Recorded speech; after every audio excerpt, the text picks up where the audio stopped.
What the? Okay, hi everyone, I'm Mike Gorin, and welcome to my perfect playthrough of Galaga. Wait, isn't Galaga one of those arcade games where you can't beat? All you can really do is reach the kill screen? Oh well, I'm sure it's nothing. So, I was able to beat the first challenge stage. Another challenge stage. Okay. I guess I did so awesome previously. I mean, I got 2 ships out of it, so I must be awesome. Alright, so the trick here is to anticipate when and where the ships will come out.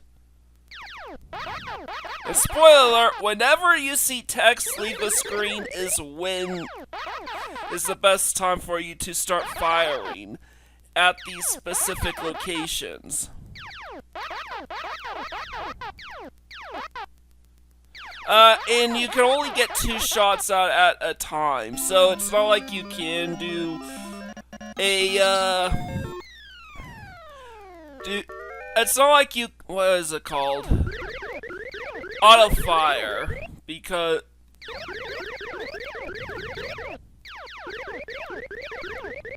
it ain't gonna work, because it will lock up after 2 shots.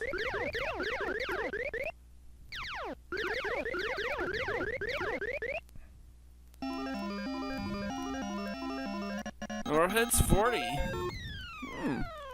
Wait a minute. Why isn't my score increasing? That's very weird.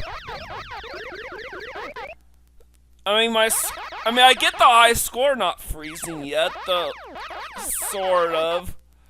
But why isn't my score going up?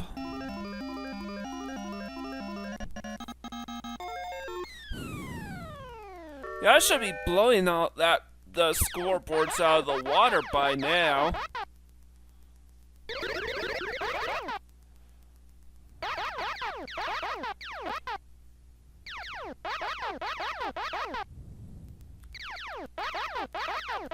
Alright, I'm just gonna keep on firing because the objective to achieve a perfect playthrough at Galaga is just play until you reach the kill screen.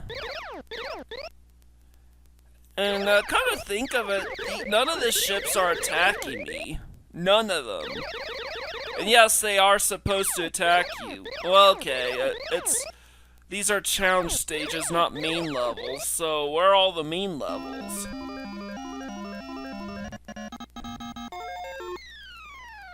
But I keep shooting down every single ship that comes my way. So there's that.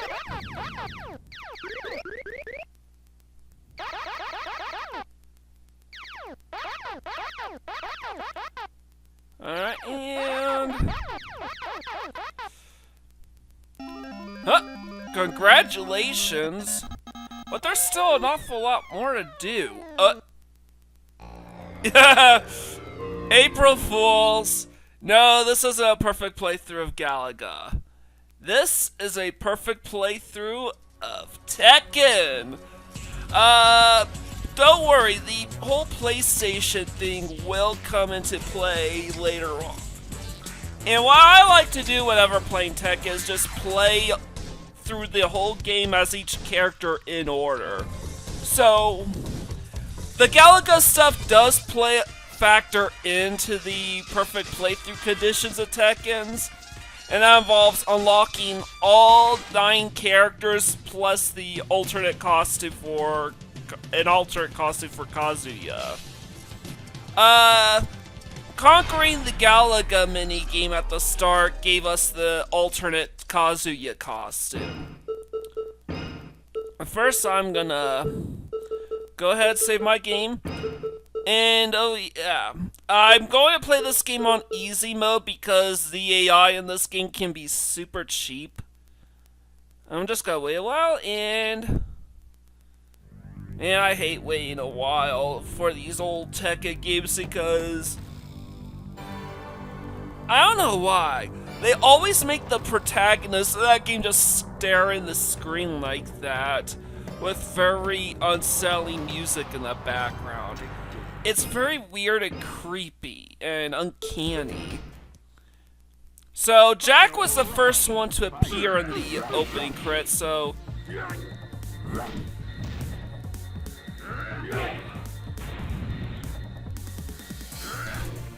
Sorry, I was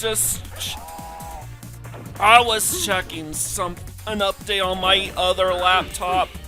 The road to trying to... yes, this will be my final episode perfect playthroughs on my old current laptop. I've had this thing for years and it's now time to move on from it. The transition's not going so well. My main email address is locked on my other device, and I can't find a way to log on, and it's just a nightmare.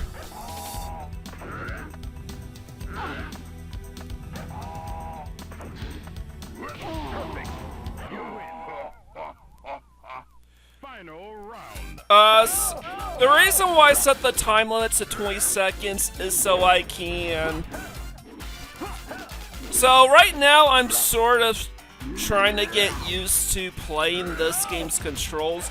Jack is probably not the best character to start with, to be serious. But... when things go wrong, I could just do enough damage and then let the time run out to win by default.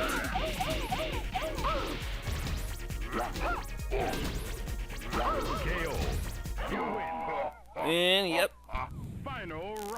So yeah, but I only start with Jackie because he was the first one to appear in the intro. So yeah, obviously we watched both opening FMVs, the PlayStation, the new intro, which is the PlayStation intro, followed up by the arcade intro, which is the one with Kazuya just punching and kicking the wall. Not the wall, the air. That's the arcade intro. The original arcade releases of these Tekken games. Oh, P.Jack. This is our first unlockable fighter. Whenever you beat the game with any of the core 8 fighters, you unlock their sub-boss. Jack's sub-boss is Prototype Jack. So, but this isn't all. You also have to beat the game with that character in order to unlock their sub-boss as an unlockable fighter. Meaning, beat the game with Jack, you unlock Prototype Jack. Uh-oh. Come on. Good. Oh, yeah. And something else I should tell you now is that none of these FMVs have voiceovers. Like, none of them. Even the few instances where there's talking involved, it's basically Pink Panther talking, as in, you don't hear a goddamn thing and there are no subtitles or anything like that. You just have to infer what is being said. But yeah, Jack wins the tournament and they start mass producing more Jacks. But don't worry, as our perfect playthrough commences, and I was just proving that I've unlocked Prototype Jack, and I also unlocked Heihachi. You unlock Heihachi by beating the game in under 5.5 minutes, and without using a continue. Which I did rather easily with Jack. That was the other reason why I chose the 20-second time. It's in case it took a really long time. Worth noting is that Jack and Yoshimitsu are kind of two of the weakest characters of the game. There's also Prototype Jack and another character that we are going to unlock soon. That one is going to be a little bit confusing though. I'll probably try my best to explain it. Like, Yoshimitsu in this game simply doesn't have a very good toolkit. And I think the biggest takeaway too is that Yoshimitsu and his clone fighter, which I'll just say for now, they don't have an actual 10-hit combo. Their combo hit ends at 7 hits, and there's no knockdown from it.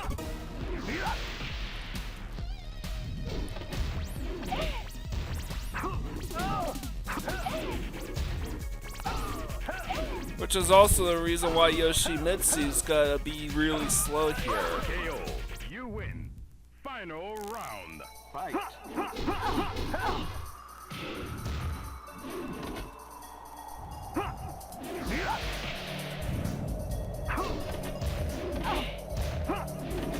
And something else you might notice is that I've completely cut out the load times in this game.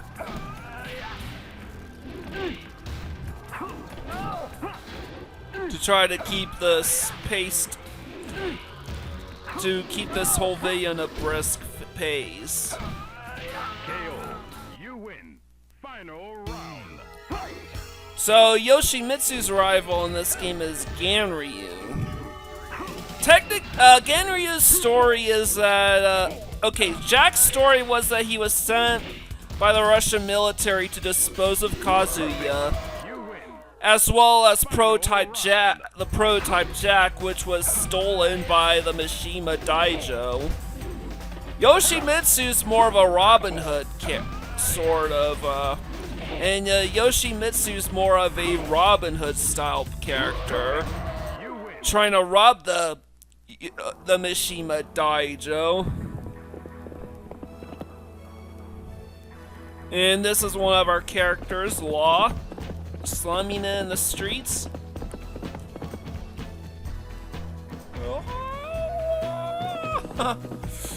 They have such weirdly distorted and uncanny voices. And there's little Forest Law, which is martial law's kid. But more about him in a future Tekken game, like Tekken 3. So third character on the docket is King. Excuse me. And you can definitely tell that I have yet to figure out how to play this game. I'm just trying to learn through the motions, trying to learn through by experimenting quite a bit with a character's movesets. Now, why not just do the 10-hit combos? Because the opponent can block them. And if the opponent blocks them, you're basically wide open. I'm trying to figure out how to do the jump and try to do the pounce attacks for some additional damage. So you win. Final round. That's another thing I'm trying to master. So every character in this game has at least 2 sets of costumes. I like to call them a punch costume and a kick costume. King is the only one I've done so far that uses that I gave the kick costume to. His punch costume is just his wrestling attire, whereas whereas kick attire is his street clothes.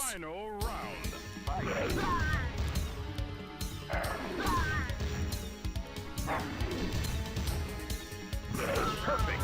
You win. Final round. Fight.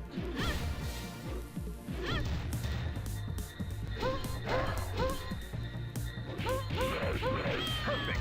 You win. Final round. Fight.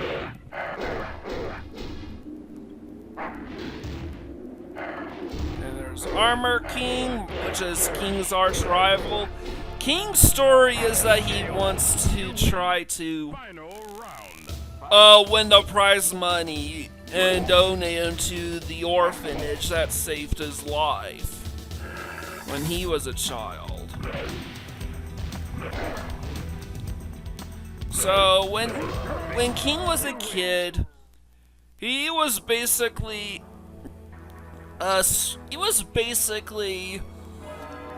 a delinquent in the slums. This orphanage here saved his life as a kid, and he grew up to become a monk and a wrestler for charity.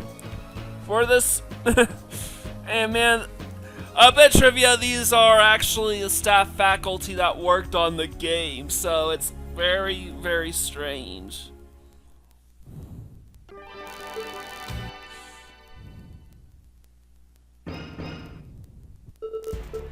So, fourth on the docket is Michelle. Final round. Fight.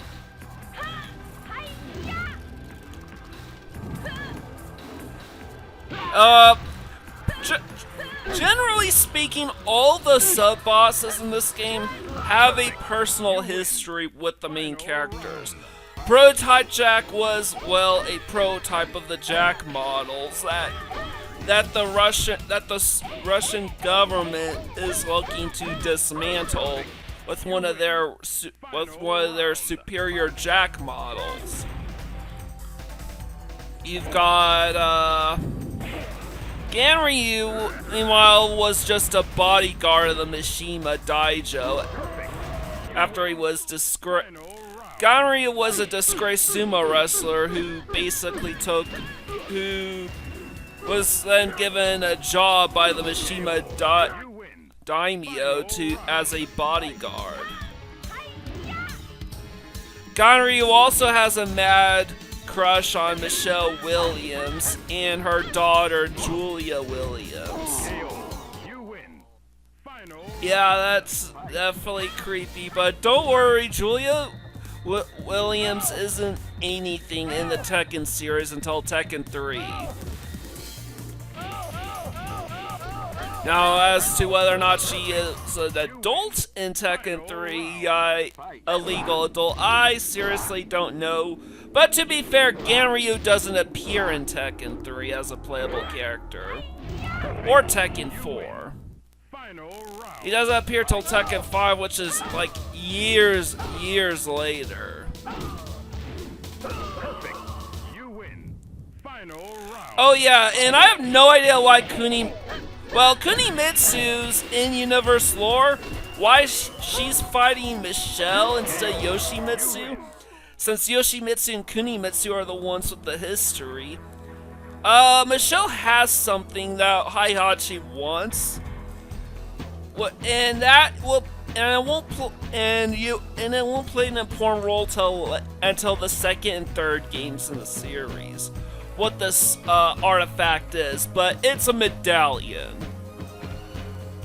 Now, Kunimitsu specifically was hired specifically to get her hands on this medallion to nab the medallion off of Michelle. As to why Michelle's rival in this game is Kunimitsu, while Yoshimitsu's is Ganryu, I'll probably show you why in a bit, but basically, if you want the short answer, all the sub-bosses are situated right behind their original characters' portraits in the select screen. So you have to go behind King's location in order to find Armor King. Wang, Ganryu's behind Yoshimitsu, and Kunimitsu's behind Michelle. But Yoshimitsu and Michelle are both on opposite ends of this character select screen. So what were to happen if Kunimitsu was Yoshimitsu's sub-boss? Well, I'll talk about that a bit. So Michelle's trying to avenge the death of her father at the hands of the Mishima daimyo. And Kunimitsu is literally a hired thief to steal her medallion, which is also the family heirloom. And martial law is trying to raise money to start his own martial arts dojo. And Wang was an old friend of Law's martial arts master. His death was of an illness, though. So no, Heihachi Mishima isn't guilty of killing everyone's loved one. Law's not out for revenge. He just wants to earn money just to fulfill his dream, just like King.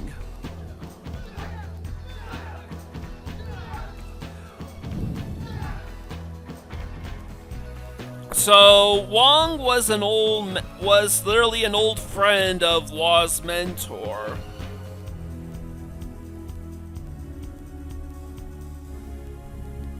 And Wang's story is he actually wants to help restore the Mishima daimyo to its former glory, as he goes way back in the daimyo. Something worth noting is I generally experiment with everything. The 10-hit combos, grabs, all that jazz. Something I found out is that it's generally a really bad idea to go to grabs, even though you can chain grab and deal a ton of damage. It's also really slow. Final round. Fight. Like, even the fastest grabs take a while to resolve. You win. Final round. So, Nina and her sister Anna, spoiler alert, that's Nina's sub-boss, Final round. Fight. are both rival assassins tasked with the assassination of Heihachi Mishima. Perfect. You win. Final round.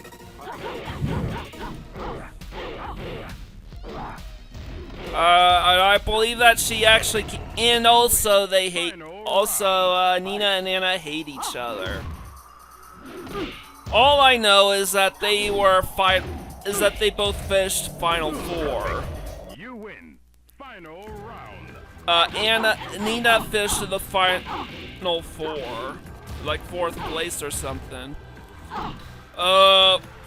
Chronologically speaking, Kazuya wins the tournament, Final round. with Paul coming in 2nd, King coming in 3rd, and I think Nina was 4th place.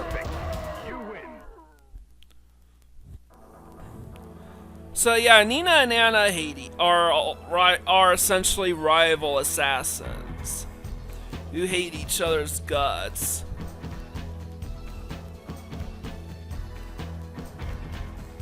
And they were tasked with the assassination of Heihachi Mishima. And Anna just took part in this competition to try to one-up her sister.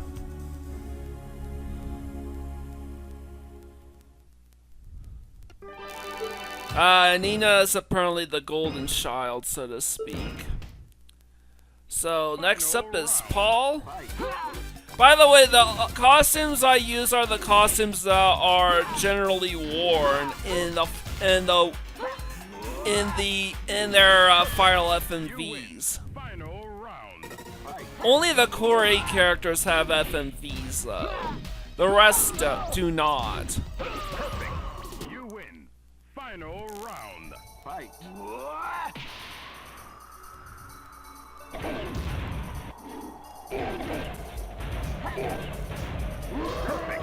You win. So yeah, I'm now just tearing through shit at a breakneck pace now. Perfect. You win. Final round. Fight.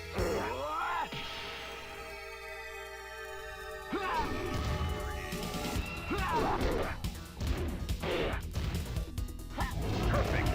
You win. Final round. And yeah, I'm definitely.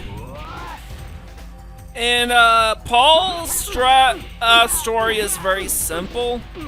Paul wants to defeat Kazuya. Final round. Fight. That's it.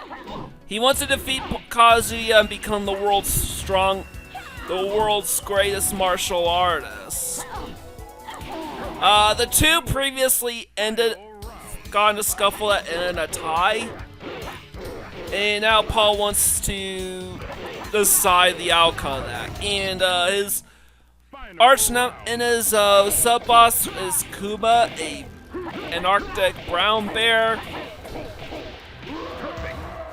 And I just did an incomplete 10-hit combo followed by a complete 10-hit combo to get through Heihachi.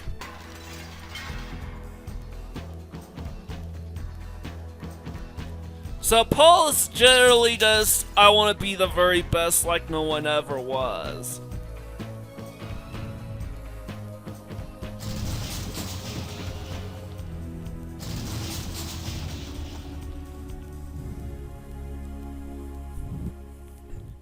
And Kuma is actually Heihachi's pet bear that Heihachi had trained in martial arts.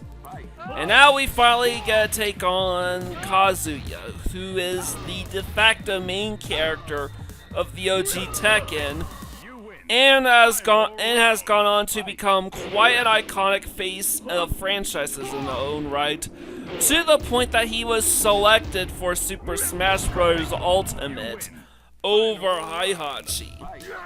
Having said that, the most defining feature of Kazuya's won't become that a main feature of his until much later in the series. Well, outside of a costume or a unlockable playable character slot in Tekken 2, or an alternate costume in Tekken 1. But it won't be until Tekken 4 before this feature became key to his very being. Perfect. You win. Final round. Fight.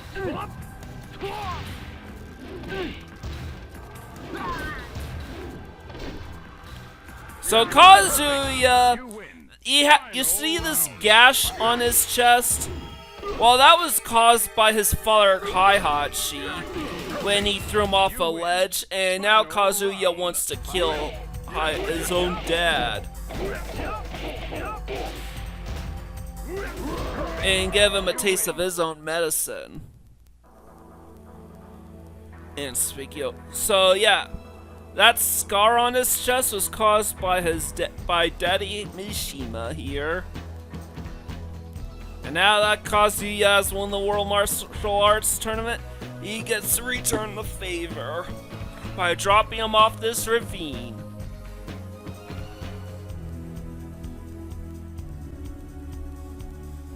And I really hate that. Well, okay, it's not as bad as in Tekken 2, where Heihachi just does the angry face while staring right at you. So now all I have left to do to achieve a perfect playthrough, since I unlocked everyone, is beat the game with everyone. Note that I'm using the kit costumes with every character now. And Ganryu, even though Ganryu is supposedly the worst character in the game, he makes absolute mincemeat out of everyone. So you notice that Ganryu is right behind Yoshimitsu on the roster slot, right?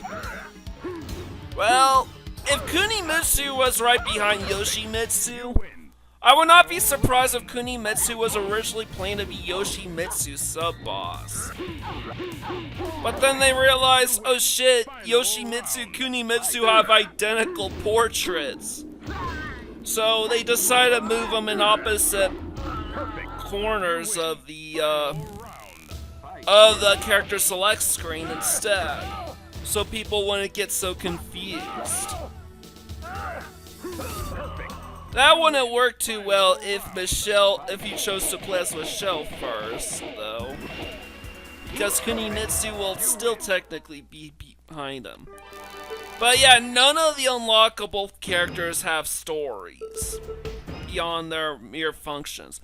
For example, Lee is actually the adopted brother of Kazuya.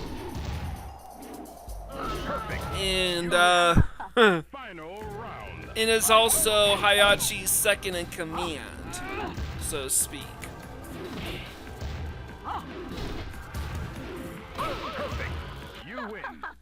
And I never talked about Armor King, did I? Armor King, I'm not sure what Armor King's relationship to the... Anyways, so yeah, Anna was hired to protect Heihachi. Nina was hired to kill Heihachi. Perfect. You win.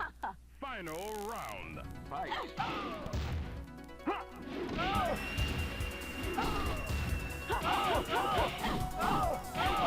Perfect.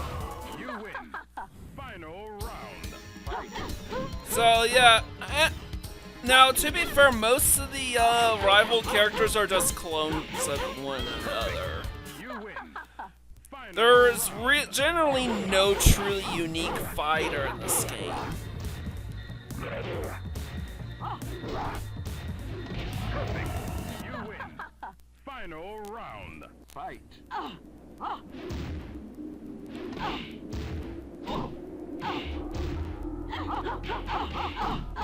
Perfect. You win. Final round. Fight. Trying to goad Heihachi to attacking. Perfect. You win.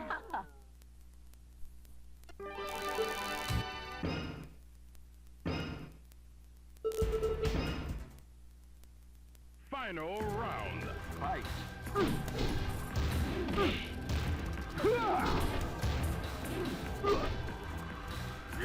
Perfect.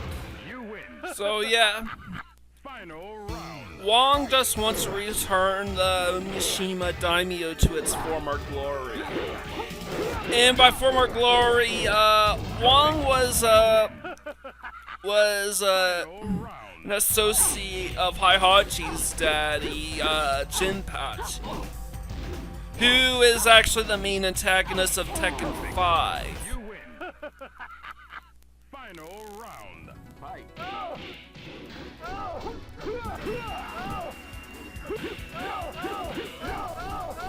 So because none of these characters have stories or ending FMVs, none of these unlockable fighters do. I just use their kit costumes in order to show off everyone's outfits. You win. Final round. Fight.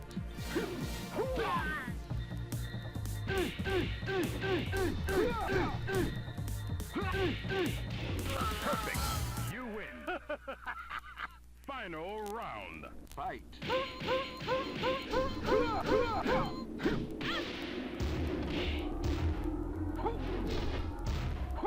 Perfect. You win. Final round. So yeah, I'm literally just trying to breeze through these. Perfect. You win. Final round. Fight.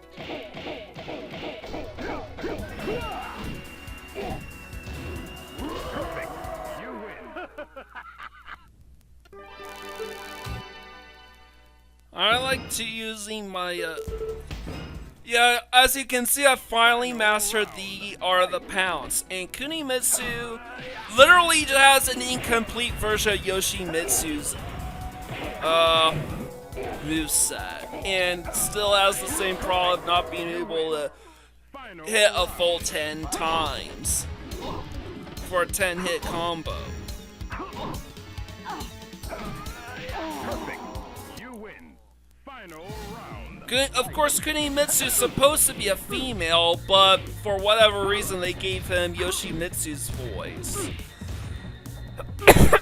in Yoshimitsu's mask, so the two have identical portraits. So, instead of giving Kunimitsu to Yoshimitsu, like I'm pretty sure they were planning, they gave Kunimitsu to Michelle. So the two would be on opposite ends of the character select screen. Remember, Kunimitsu's right behind Michelle, and Ganryu is right behind Yoshimitsu, and Yoshimitsu and Michelle are on opposite ends. All unlockable fighters, save for Heihachi, are behind a corresponding main character. All sub-bosses are right behind their corresponding characters.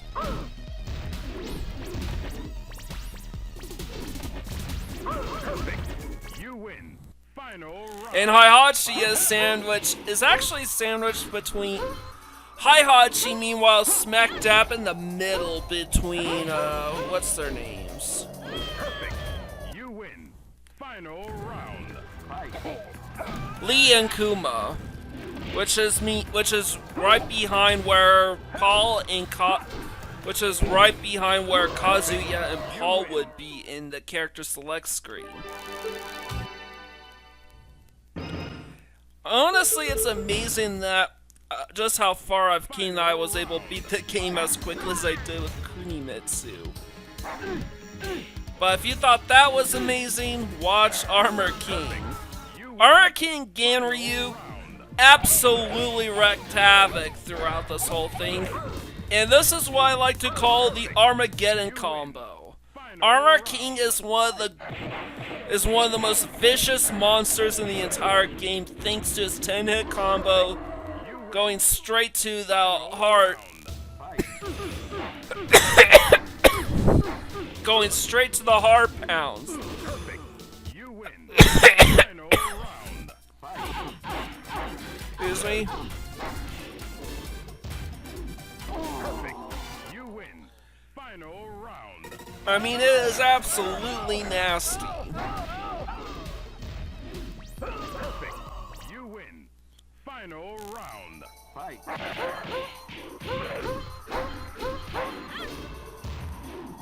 Perfect. You win. Final round. Fight.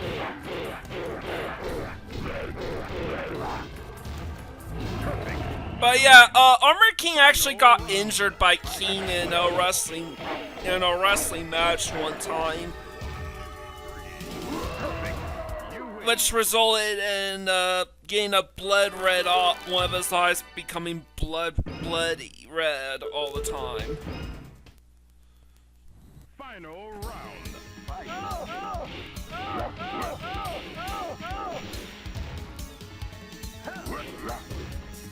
And P.Jack, or Prototype Jack, was simply just a stolen Jack model that the Mishima Daimyo decided to stick out on the Jack model that was registered into the tournament.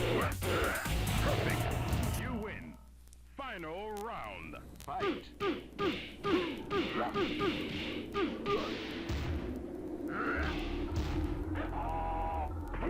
Perfect. You win. Final round. Fight. I mean, the fact that I'm able to do well with P.Jack, the worst character of the game, when I couldn't come close to sniffing this, well, supposedly the worst character of the game, I would probably say Kunimitsu's worst.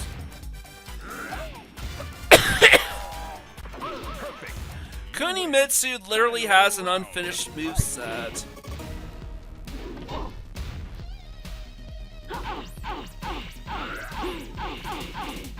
Perfect. You win. Final round. Fight. So yeah, Armor King is an absolute badass, and I don't think I'm gonna come anywhere close to sniffing his times with anyone else. Maybe Ganryu, but that's about it.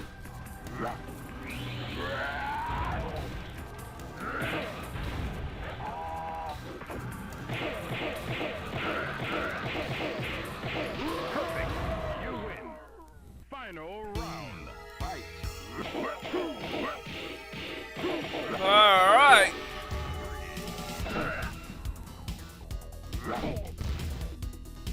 Perfect. You win. So, yep.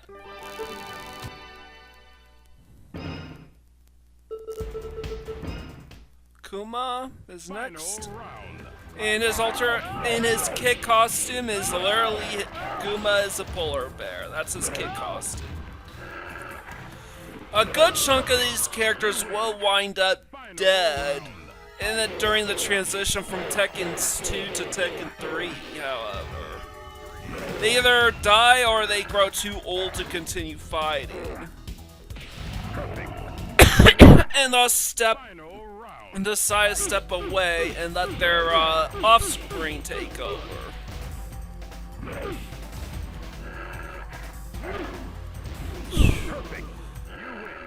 I am. So Kuma's just Heihachi's pet. That's it. So you're probably wondering, I have a new laptop. And yeah, I'm recording on my old one. Why is that? Well, first of all, even though I've merged a ton of content from my old laptop to my new one, I'm still a ways away before I can finally lay this baby to rest. I still need to get. I'm still locked down my Ymail, which is my main email address, and I can't figure out a way to open it back up again. But another reason is it kind of even affects this playthrough specifically.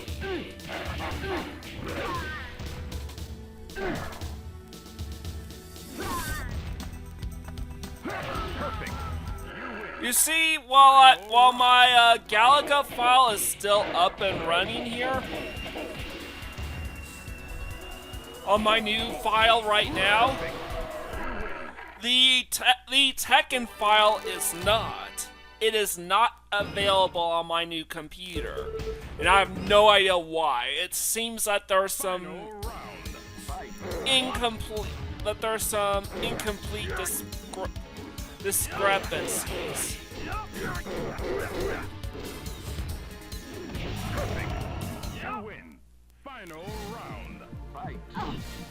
So Lee pretty much wants to prove himself worthy of inheriting the daimyo, which is the reason why he fights for Heihachi.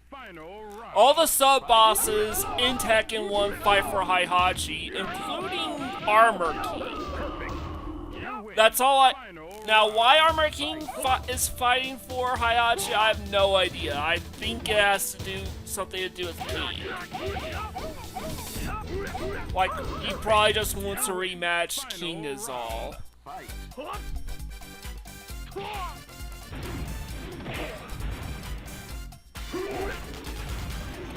Now, Lee does have what I would call the infinite Armageddon Kid combo. I have no idea how to pull that off, though. The AI does, but I don't. If I can master it, I can absolutely tear through anything. Perfect. You win. Final round. Perfect.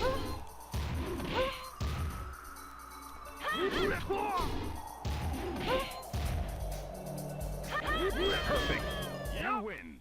Final round. So yeah.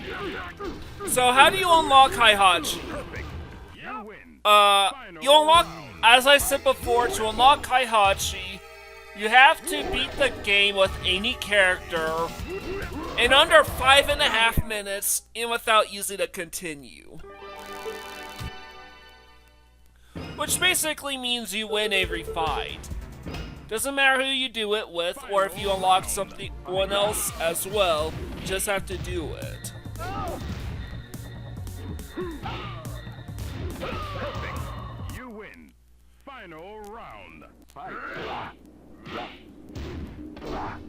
Now, Heihachi's campaign is different because, unlike the other characters, The only opponents that Heihachi faces up until the final round are the other sub-bosses in a randomized order.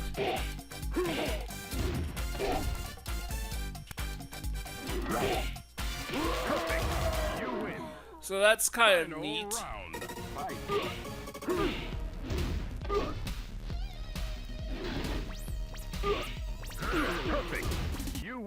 Now, Heihachi hits like a truck and is generally viewed as the strongest fighter in the game.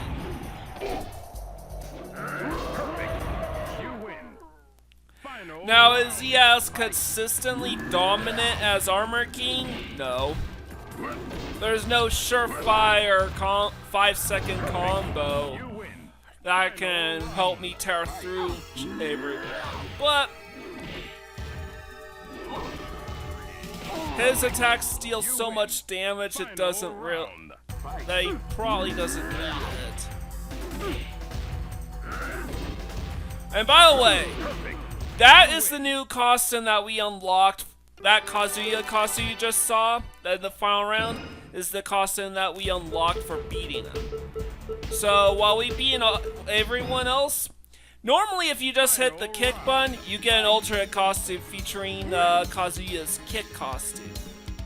Which is, in this game's case, Kazuya wearing a wife beater. Unfortunately, I have no idea how to... I have absolutely no idea how to exit out of this, so I just had to let the clock run out while King fumbles around. So, but if you press start, you get his devil costume instead, which is colored green. And this is the reward that you get for mastering the Galaga minigame at the very start of the episode. So that wasn't just an overly elaborate April Fool's Day joke that I pulled off. That was actually a real part of my perfect playthrough of Tekken. You gotta get up, you have to shoot every single target across all 8 rounds of Galaga. And your reward is the devil costume for Kazuya, with just the press of a start button. In a bit trivia, no other character has something like this. And you could look at this devil costume as a portent of things to come in future Tekken games. Now, for the benefits of this playthrough, this is just a costume. It's not like 2 different characters with different names occupying the same character slot. This is just an alternate costume with Kazuya. Cosmetic changes with nothing different about him or his movesets. Final round.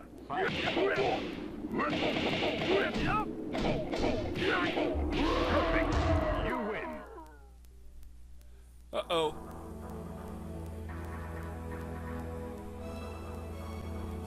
Alright.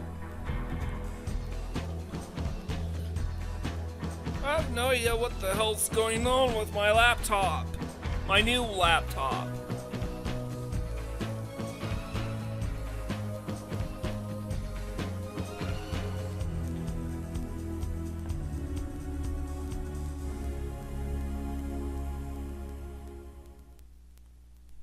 So yeah, now that we've actually beaten the game, I can finally show off the end credits.